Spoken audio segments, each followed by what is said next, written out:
Hi, everyone. So I'm Rebecca. I'm here with Conversion Logics, and joining me today is Holly, Candace, and Janine, as well as Brandy. And I'm going to jump into the slide presentation where we'll have Brandy kick off, introduce the speakers a little bit more, and during the presentation, at any time, you can use the Q&A or the chat functions. Please leave a question in the Q&A, and at the end, if time permits, the speakers will answer the questions and we'll go on from there. So I'll start you off and I'll leave the screen and then we'll jump into the screen share.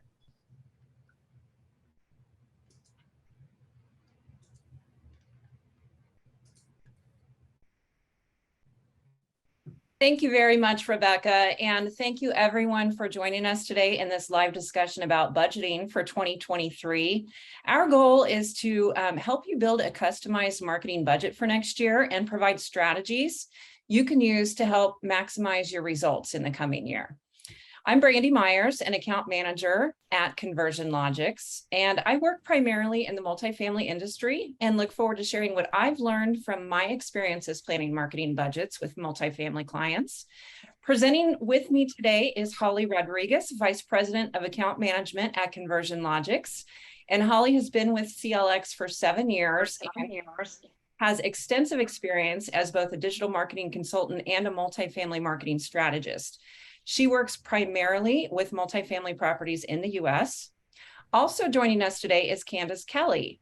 Candace is the Director of Marketing at FPI Management and a client of Conversion Logics. Candace has worked with the Conversion Logics team to develop multifamily campaign strategies for 5 years and has 15 years of experience managing marketing campaigns for properties at the management company level. And before we begin, I would like to share a quick slide about Conversion Logics. For those of you who are new to our webinars, Conversion Logics is a full-service marketing technology company that specializes in multifamily, senior living, automotive, and local business marketing. We've been in business for over a decade and are ranked on the Inc. 5000's fastest growing company list 6 years in a row and work with thousands of clients across the US.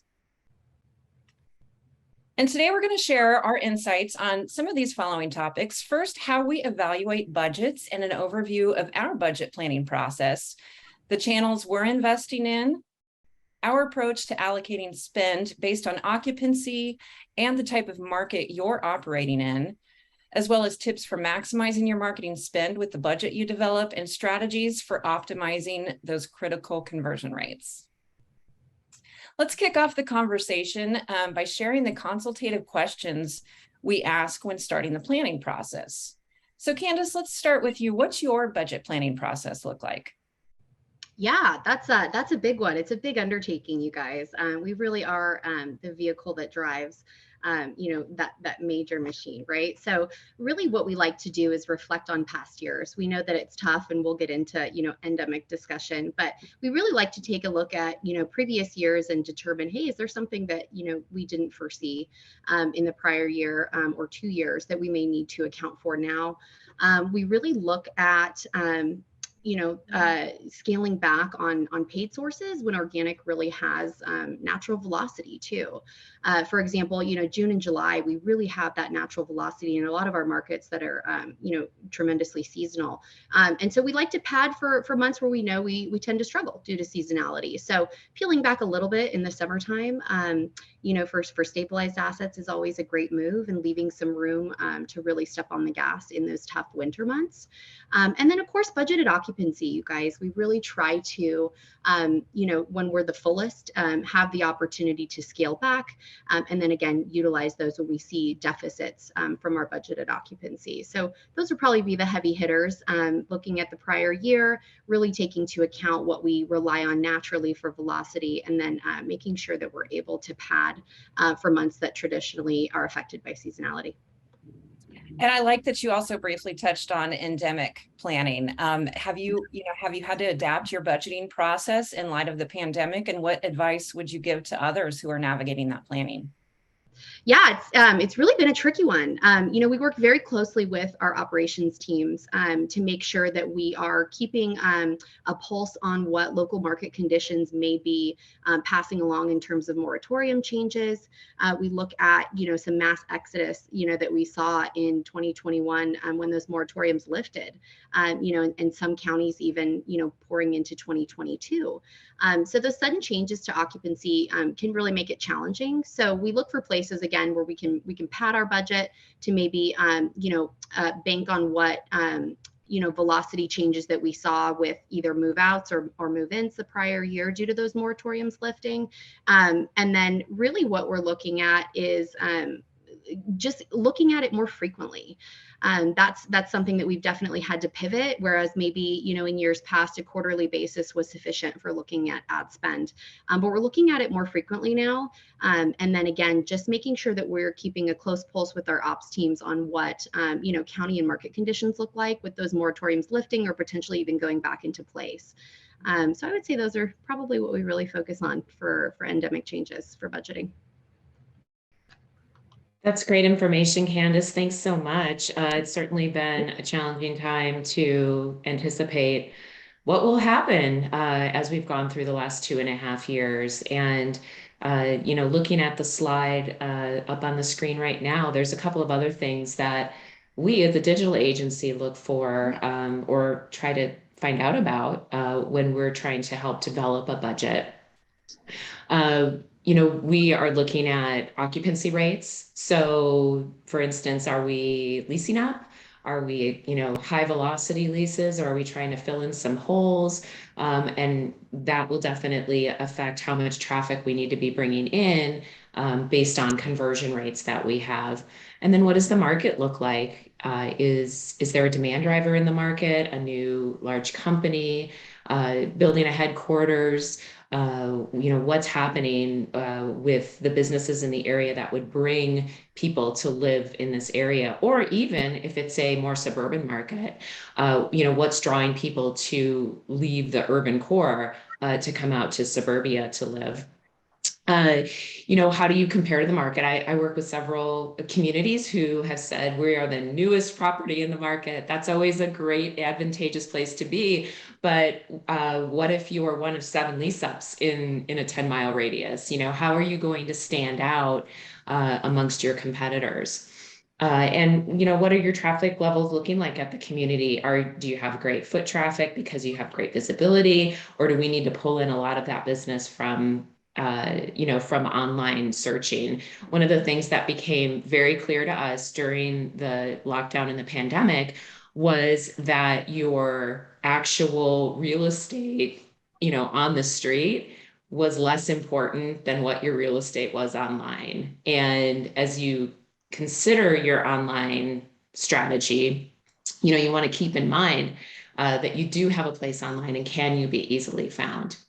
And then I think working with the community to understand their conversion rates, and are they able to convert traffic that's coming in to a lease? That's an important part of this equation, and we obviously always want to optimize for bringing in the best traffic as possible.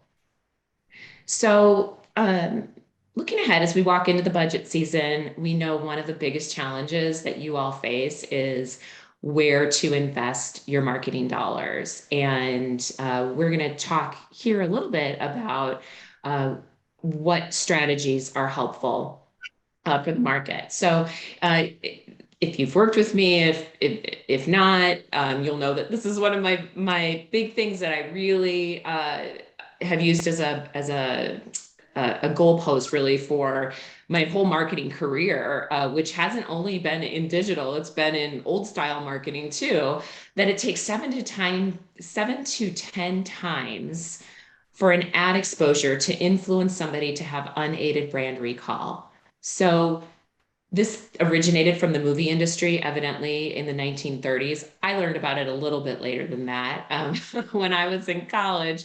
But the point is that the first touch, or the first time somebody sees your brand name, doesn't mean that they'll act on that.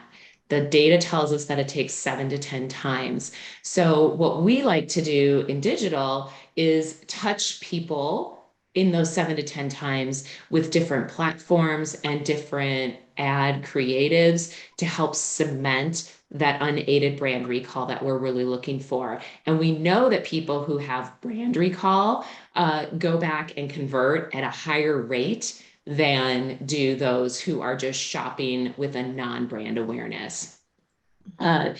Unfortunately, we can't just rely on click data to measure this because we're humans and we work outside of very definitive metrics. So we know that we are influencing people and they're coming back without an ad click. We call this post-view activity. And it really frames why we have to be invested in multiple channels. So, how do you know if you have the right marketing mix? What are some of the common mistakes we see?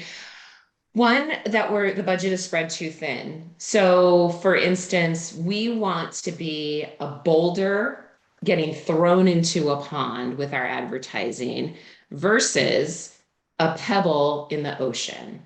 We have a much bigger impact when we budget appropriately for the strategies that we can be in on. So I have clients that have a limited marketing budget for what they can do. We're going to invest that money in the best way possible to give them the best exposure without trying to do everything and not spend enough.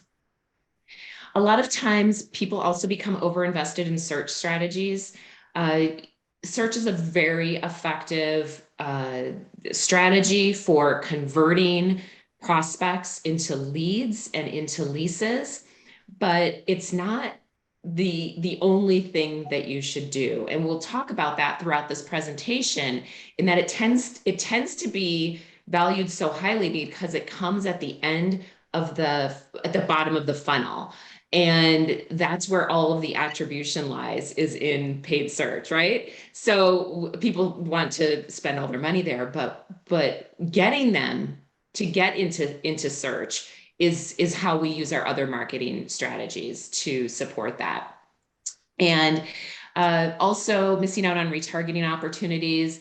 If you're running a paid search campaign, or if you're not, but if you're having people visit your website and not retargeting them with some sort of a message to come back and check it out, you're missing out on a great opportunity to convert, sort of coolish prospects into warm leads that you can nurture along. So regardless of whether or not your visitor comes in through advertising, you still want to talk to them. And we do this through retargeting or remarketing strategies. So just to give you an example here, we worked with a property in Sunnyvale that we noticed that there was an increase in website traffic, and we wanted to make sure that all of those visitors were being retargeted. And when we increased the retargeting budget, I think this was from $300 to $600 a month, which isn't a huge increase at all. We saw the following results, which were goal completions increased 25%, post views grew 17%, along with corresponding increases in post-view goal completions, and conversion cloud leads, where you get a name, email address, and phone number, grew 179%. This is predicated on the fact that we know that prospects are searching 3 to 4 different properties by the time they get really serious. And we know that we have to invite them back and keep engaging with them in a marketing manner. So let's talk a little bit about how we develop our strategies. Some of this is around seasonality. Some of this is around your lease up status. Are you leasing up, or are you stabilized? Are you at 90% occupancy and need to push a certain floor plan that maybe is or isn't very desirable? Maybe it's a higher priced floor plan. So all of those things factor into whether or not we're going to deploy a pull marketing strategy or a push. So pull strategies tend to be when we've got high demand in the market, high brand awareness already, just good visibility. It's sort of like a stable time. That tends to be what the summer season is. And we'll recommend that we invest more in search marketing, retargeting, and email marketing, which is an amazing strategy. If you're not doing email retargeting this time of the year and you need to fill some short-term occupancy gaps, email still gets excellent conversion rates. And we like to use these because these people we know are warm prospects and are able to convert fairly quickly. But push marketing is a little more tricky. So this is when you're in brand awareness mode, lease up mode, winter mode, when people are researching, but maybe not acting and in high intent leasing season. And this is where we're pushing the message out to them through social marketing ads, video marketing via YouTube or maybe even TikTok, display ads. Those are ads that are going to be targeted to people who have expressed some sort of an interest in apartment rentals online, but maybe haven't found your website yet. We can push our message to those individuals, and with a visual component, it makes it very compelling. And one thing I just want to mention here, for those of us who have been marketing for a very long time, this is not different than how we have been doing marketing in the last 20 and 30 years. The online platform is different. But if you think back to the days when people had phone books to look for information, which I kind of feel like Google is a little bit like that. It's kind of like a phone book directory. People still had to, if you were looking for a florist and you wanted to stand out, you either bought a preferred listing at the top of the florist page in the yellow pages, or you made your listing stand out as bold in the white pages, right?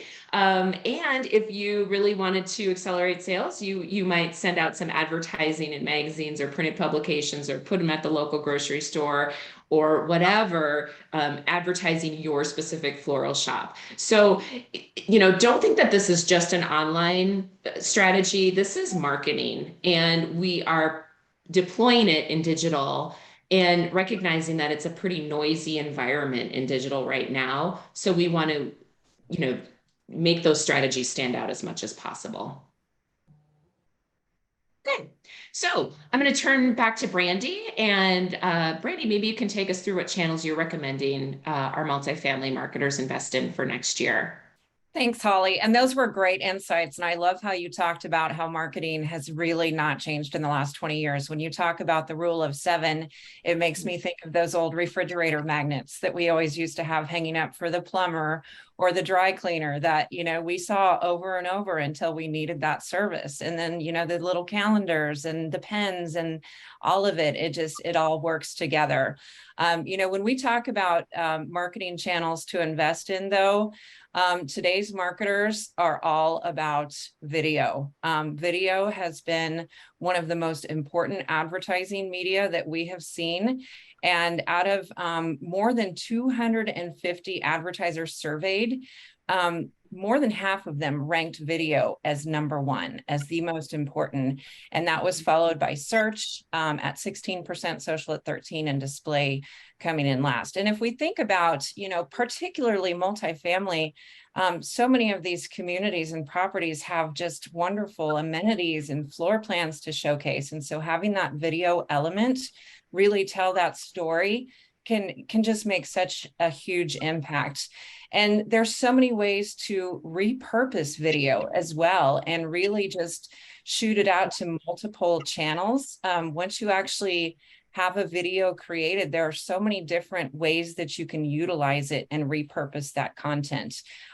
You can use it across your social channels to include YouTube and Instagram and TikTok. You can also utilize it with display advertising. Connected TV is another one that we're hearing a lot about from those cord cutters and sometimes the cord nevers, which is the younger generation who's maybe never subscribed to cable TV. There are just so many new ways to reach your audience and your prospects online. And it's not something that has to be a big, huge investment. It doesn't need to be a big production. Lifestyle videos can be great, but our team has actually been taking existing virtual tour content, still imagery assets that are owned, and creating videos within those that have calls to action, necessary, equal housing opportunity logos within them, and they're being very effective. And especially when we compare them against videos that maybe do have that big production cost, we don't see a lot of difference in the conversion rates and the click-through rates. So keep in mind that video is something that almost anyone can get involved with. And if we take a look at just, trends with video in the last couple of years, just looking at 2019 to 2020 alone, streaming video rose by over 19%. That was a huge increase. And if we think about even just the last couple of years, while we've been in the pandemic, more people have been inside, more people have been connected to their devices, watching more video than ever before. YouTube had the highest average monthly hours spent per user in 2020. And then TikTok is one that we're all hearing about. And we have seen engagement and sessions on TikTok just skyrocket, with sessions lasting over 10 minutes. So that's a lot of attention in that space, a lot of great opportunity to get in front of your prospects, especially those Gen Z users. So we've shared the channels that we recommend investing in. Now let's get into how you can develop the right marketing mix based on your community's unique situation. So Holly, what considerations impact how you recommend the mix of strategies a client should use? Sure. A couple of things that I'd take into consideration. We've talked about some of these before, but are you a lease up or are you a stabilized property? Obviously, lease ups have a bigger nut to crack to establish that unaided brand recall we've talked about here. The name has been around for far fewer times for people to look at. So we need to really have a much larger budget in place to get a lease up, get that leasing momentum going early on in the leasing process. Stabilized properties obviously can follow a little bit of a different methodology as it relates to their budget to spend. So the other thing to consider, how big the market you're targeting is, where are you pulling from? In downtown LA, it's a dense urban core, and there's a lot of people looking for apartment rentals. But when you look into a smaller suburban market, you might need to spread out your marketing funds a little bit differently, and that may impact where and how you target. We also saw with the pandemic, interestingly, that some areas of the country were now attracting people from other areas of the country entirely. So somebody in New York might now be interested in locating to downtown LA because they don't have to be in the office anymore.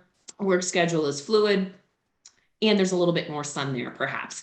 So the point being, we have to evaluate where are you getting your renters from and develop a strategy around that as well. And then, how competitive is your market? Do you have a lot of competitors buying the same non-branded keyword search terms in your area? And if so, the bids are going to be higher. It's an auction environment on Google. It's actually an auction environment for display as well. So, the more competition we have in the market that's also advertising, the more that will affect your marketing budget as well. Okay, so Candace, in looking at occupancy, what does it look like with your team when you're planning a budget for a lease up, and how does that differ from a stabilized asset? Yeah, absolutely. That's a great question, Holly. So when we're looking at, asset type or, stage in the development process, whether it's, lease up versus stabilized, we tend to create, buckets, almost that low, medium, high ideology. It kind of helps us standardize the process. So, for example, lease ups, we have a lot more heads on beds, right? We really need that heavy push and that really big first impact within the market. So we tend to be on the higher side. We like to outperform and then slim back when necessary. There's nothing worse than, setting up, a lease up, for anything other than success, because it's already such a volatile time. We're dealing with, construction delays. Sometimes we're dealing with, other luxury product that may, be developing, right at the same time. So we really want to go big on those lease ups and then scale back. And then also, anytime that we want to test, with a new asset. So for example, if the stabilized asset is new to us, we really look at what's worked in the past, and maybe we want to go a little bit bigger and slim down when we reach, those comfortable occupancy stages, and scale back when we're testing with a new asset. So go big with the lease ups. I think it's a really, you only get that one chance to make that first impression. So if you're able to go big and really make a splash in the market, you're going to be able to capture that interest. And if you have a well-diversified, mix within your campaign, you're going to be hitting all of those different, digestible points in that prospect journey. So always go big with those lease ups, and be willing to scale back when you need to. Great advice, Candace. And nice to hear it from somebody who's actually in the business and working that it's so much easier to start big and then scale back. It's really hard to go back and ask for additional budget if you're falling behind. So it's our job as a digital agency to kind of help you understand what those, what the high point is in the market. Like, here's the absolute maximum that we think you can spend. And then, here's what you probably won't get much action at all. And then you can determine within that range. If we look at lease ups, for instance, we can see that there's a large mix of strategies that will work here. Obviously, we'll have a larger budget. We'll include search. We'll include our brand awareness strategies, which include display, social, YouTube, all the platforms that will really push that marketing to an individual prospect looking for a new place to live. And then once somebody, arrives on site, on the website, we want to capture that valuable click and turn that anonymous visitor into a lead with a name, email address, and phone number. So you should really be cognizant of whatever platform, whatever software tools you're utilizing to make it easy to start a conversation with those prospects that visit your website, whether it be through a managed live chat function or through, a form fill, or in some sort of an offer that somebody can, interact with. And then email is a very effective mechanism for reaching interested prospects, touching them whenever there's a big change in your lease up status. So we might send an email coming soon, join the interest list. We might send the next one as, construction is nearing an end, pre-leasing has begun. And then we might get into, move in today, and just stronger calls to action as we go along, and utilizing those prospect lists accordingly. When we look at a stabilized asset, the budget may be less. So again, as we talked about before, we want to make sure that we're allocating that lower budget amongst those strategies that will hopefully offer the best rate of return for the investment. Those tend to be paid search ads, retargeting, display ads, either through banner advertising or social, and then making sure that lead capture is strong on the website. One thing that stabilized properties can do is focus in on any particular floor plans that might be needed in order to achieve occupancy goals. So we can also utilize our advertising dollars to really channel in on those searches to find the prospects that are looking for the floor plans that you have to offer. Okay. Another way that we look at allocating budget is based on asset class. So not everybody on the call is likely in multifamily, just multifamily conventional properties. You might be part of leasing up a 55 plus community. This is active adult living that is becoming more and more popular, and we see more and more of it as the time goes on.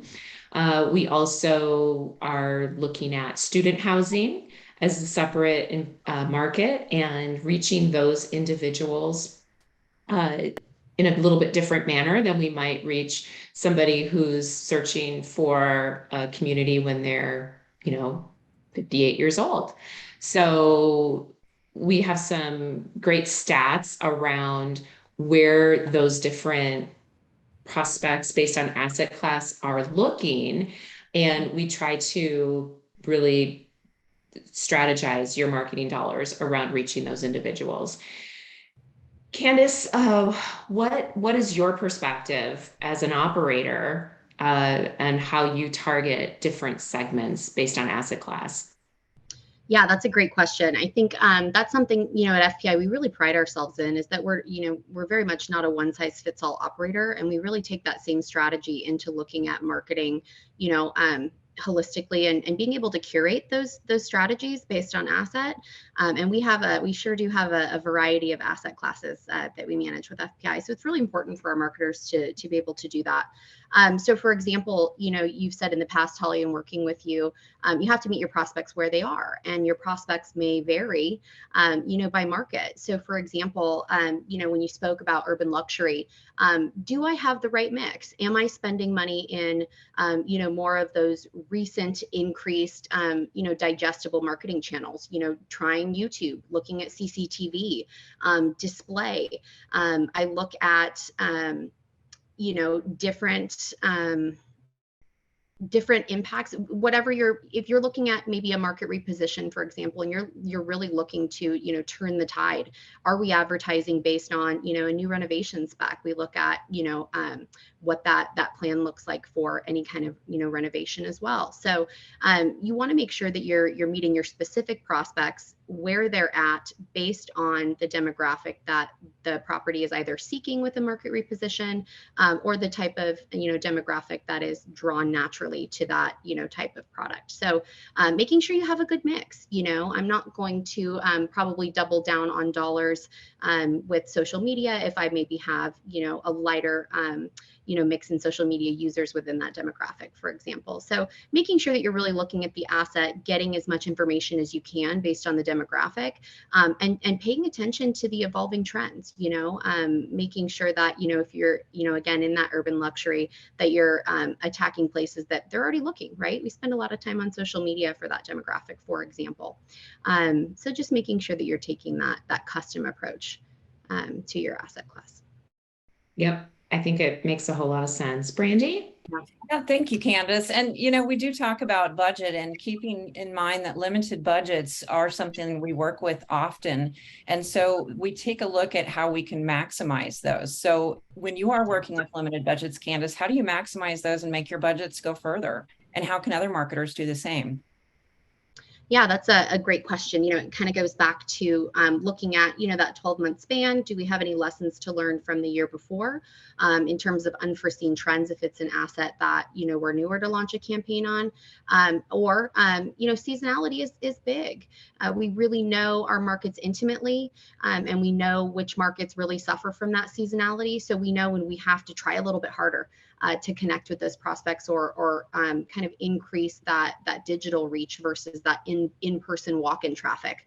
I'll tell you, in some of my markets, it's just not going to work out to hop in the car and go apartment shopping on a Saturday, in the third week of December, right? When there's 2 feet of snow on the ground, right? So looking at that, making sure that you're aware of the seasonality. And then again, if there's something that you're looking to accomplish within a 12-month span, and, maybe you are going through, a renovation plan, and that you're going to empty out, give yourself the grace in advance, and help yourself out with budgeting in advance, knowing that you might have to try a little bit harder, or you may have to try to reach a different demographic than, you did in past years. So those would probably be my 2 biggest markers. Well, without question, seasonality definitely plays into the budgeting process for us. The data is clear on when people are researching for a move and then when they actually make the move. So we are in peak season right now for people that are looking, that have a high intent to move by the end of the summer months. You can see from the graph that those searches wane, starting in August, really, July a little bit, and then through the end of the year until things pick up again. So we want to be sensitive to that, but we also want to adjust. And, we've said, because we've been through these cycles so often in advertising, we try to give our clients a sense of spend it now, get as least as you can during the summer months when there's so much demand, because it's so much easier than trying to find somebody who's willing to move in November or December, and seeing that you're short during those particular months. So keep that in mind. The next slide really breaks down the different seasons and what strategies we might recommend by season. Again, this will depend on your location, your lease up status, and the asset class that you're, trying to lease. So I won't read through this whole entire slide. You'll get this in the slide deck at the end, but really a nice sort of guide to look at to see, what are some basic guidelines I can follow based on seasonality. Right.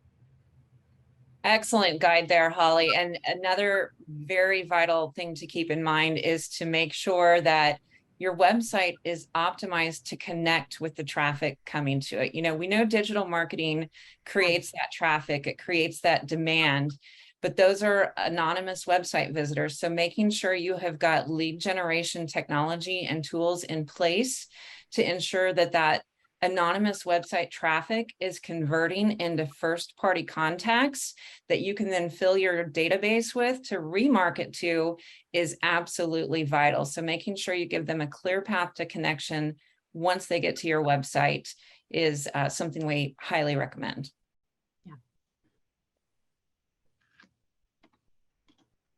And then, we also talk about tour to lease conversion rates. It's a very valuable KPI to evaluate the effectiveness of your marketing and sales efforts. And a common scenario is property marketers run into is adjusting once they observe a drop in tour to lease rates or lower than anticipated tour to lease rates. And so we've got some suggestions also on how to address this. Candace, what do you do when a community sees a lower than anticipated tour to lease rate? Oh, we're all over it. We very much attribute, marketing almost to a secondary sales support position. It's crucial. We can drive all the traffic in the world, but if we're not, sticking to the basics when it comes to converting and what that experience looks like for our prospects, if we ever lose sight of that, we tend to see those dips. So we like to ask, some qualifying questions really upfront and dig deep. Are we really consistent in that property visit? We can do all of the greatest things in the world on digital and touch everyone out there that's in the hunt, in the market. But if we are not consistent with that experience when it comes to the property visit, I really look at that property visit as that's your closing appointment, right? So we really have done the work. They're impressed with what they've seen online. They've done enough to convert to our website. They've done enough to even call or reach out via email. But if we're not consistent in that property visit, we have a higher chance for loss. So are we also focusing on really what's important to our leads? We really get in this mindset of the checklist sometimes when we're selling, and we're just making sure that we're making ends meet with the bare minimum. But are we really paying attention to what our consumers are asking for when they're touring the property or where they're interested in our community? How well do we prep the leads for the experience too? It's really easy to secure an appointment, especially with some of the technology we have with auto, tour scheduling, and we have such a robust digital experience. I think especially post-pandemic when we've funneled all of these resources into digital. But are we setting them up for success when they come to the property as well? Are we telling them what they can experience? Again, utilizing that in-person tour really is that closing appointment, and prepping your prospect to come ready. If we've really done the job with our digital advertising and showcasing our property on our website with our digital assets, with pre-qualifying, they're prepared, right? So prepping those leads for that in-tour experience. And then are we staffed enough to deliver that ideal experience? Staffing is tough. We're really in this place where we're experiencing a lot of staff shortages. So do we have enough staff to be able to, deliver that upscale experience when they walk in the door, so they don't feel like they traveled all the way down there just to wait, right? And then really what we're looking at when we see these conversions, we have to put a plan into place. So we generally look at if our conversion rates are below that 30% mark, it can really be problematic. So we take it pretty seriously. We look at it very frequently. Again, we have kind of come out of the pandemic with leaving that ideology that maybe we only have to look at it monthly or quarterly for some KPIs, but conversion really should be looked at more frequently to be able to catch it in time and to be proactive with that additional layer of sales support that marketing can offer.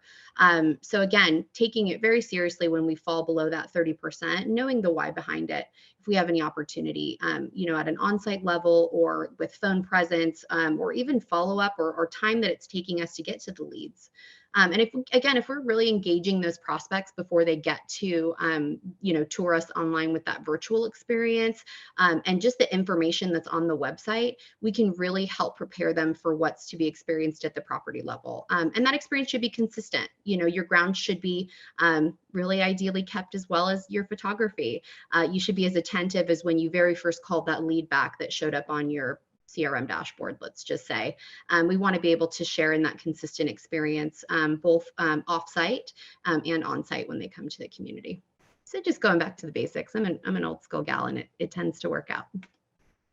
Gosh, Candace, I love what you said, that the closing appointment, that the on-site tour should be a closing appointment, not the initial experience, because it really gets to the root of what we're saying here. We have so many tools available to us that if we're using them all effectively, we should really just be closing when people walk in the door, if they've engaged with us digitally before.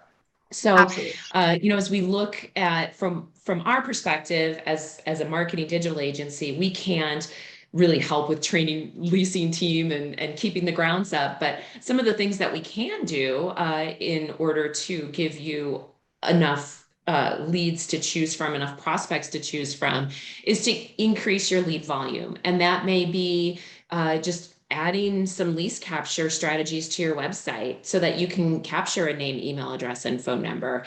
And then lead volume will always be increased with a larger spend. So the great thing about digital is that you can quickly ramp up your spend and then consequently drop it back down again once you've achieved your occupancy levels. So keep that in mind. It's a really fluid environment. So if you do need some additional leads due to some unexpected move-outs, we can quickly ramp up your budget for a short time, get you where you need to be. Then we want to optimize for quality. Are we sending you the right traffic? And if we're not, we need to make some adjustments to those ad strategies so that we are, and then also send out a message that resonates with your prospects. And then, just making sure that we're following up with prospects as well. This goes back to email, which I'm super passionate about and have used to so much success over the years.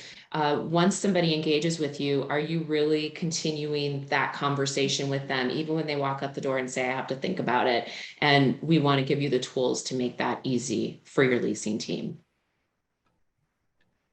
Thank you both so much for those excellent insights. This is great information to share, and someone else can use it for their toolbox. And we encourage you to reach out to us if you have additional questions or needs, or would like a consultation on how we can help with your marketing efforts. Great. Fantastic. So let me come back online here. Here we go. All right. So we just want to thank everybody for joining us. Thank you, Holly, Brandy, and Candace. We hope you found this webinar insightful and gained valuable strategies to create a revenue generating marketing budget. Just a note to keep your eye on your inbox for an email with links to the recording and downloadable slides. We've included some bonus content that you don't want to miss, so make sure you download, and have a great rest of your day and happy summer. Take care. Bye-bye. Hi, everybody. Thanks so much. Bye.